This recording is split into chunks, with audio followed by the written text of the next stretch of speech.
Hey Melvin, here's your sheeter. She's powered up with 208 volt single phase, and that motor is rated at 208 volt, and it's to draw 6.3 amps single phase. So it's just two hot wires to get it 208.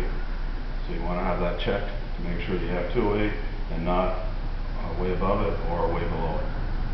So all we did was hook it up and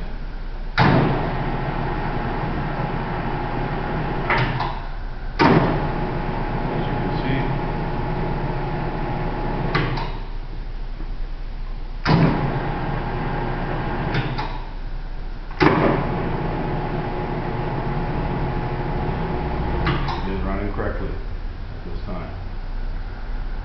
So you'll hear that click, and Rick, if you want to come down a little closer, you'll hear a snap there, and that's the actual start switch in the motor and the contactors, but the motor start switch is actually louder than the contactor is. So when I go to the right, you hear the contactor engage. When I let go, there's a pause there. That's the start switch in the motor letting go. That's the tick-tick that I'm hearing? Yeah, one is the contactor and one is the motor. Okay. So there's a mechanical switch inside that motor, and it's a centrifugal switch. So the motor has to slow down for the switch to disengage from the run windings, and then it switches back to the start windings.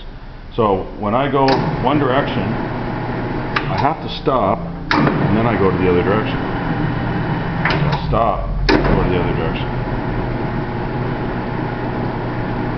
With this bar here, it's very easy to want to rock it and not wait for that motor. The single phase motor needs to stop before the rotation is switched.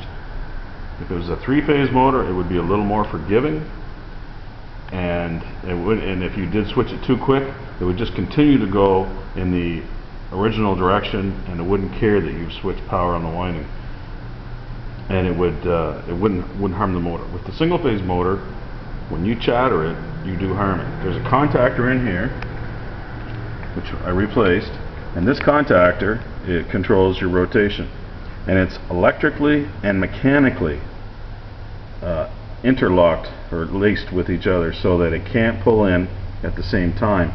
So in other words, can't try to go in both directions at the same time. Cannot do it. It's supposed to be impossible. So that would not be the source of the grinding, the smoke, all that stuff there. What it would be is the motor is not switching out of the run and back to the start, and then go from start back to run. It's getting caught in the run cycle because it's going too quick on the bar. That's the only explanation that I can see with what's going on. So let's try and see if I can recreate that.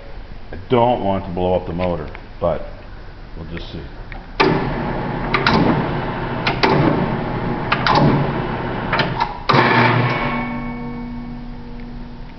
So I just recreated that. Okay, that's the start switch. It was in the run position.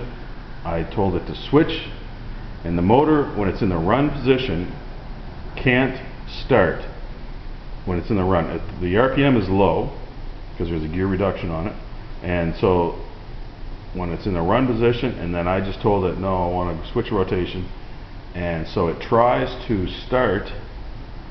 It puts power there, but it's already on the run winding. It's not on the start winding.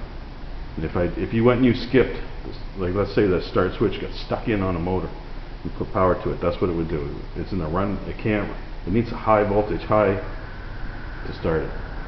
Okay, so let's cycle it a few more times properly. The start switch is still engaged on that motor. So how do you make it let go? How do you make it let go?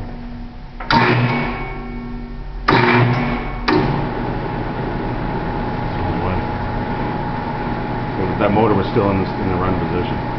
Okay. I think that we should take that motor out, have a motor shop check it. Because of repeated times doing that. Because that switch was stuck.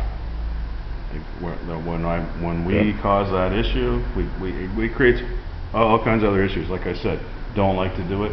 There's a perfect example of what happened, and it's probably what happened with you guys in Newfoundland. So let's stop there. We're going to pull that motor and take it to a motor shop and have that switch checked. And I'll bet money on it that that start switch is damaged because of that chatter. Okay, let's see.